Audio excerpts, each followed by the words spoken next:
What's the meaning of Australian Capital Territory, ACT?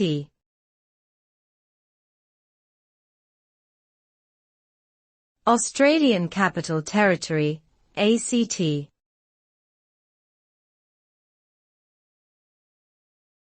Australian Capital Territory, ACT.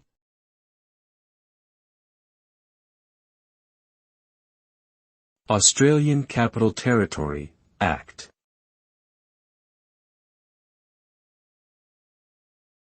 Australian Capital Territory, Act.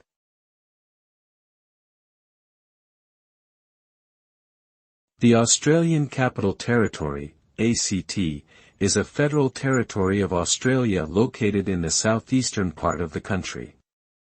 It is home to the capital city of Australia, Canberra, and is surrounded by New South Wales.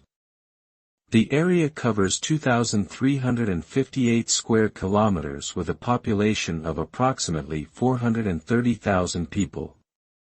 The ACT is governed by its own legislative assembly and chief minister, but ultimately falls under the jurisdiction of the federal government.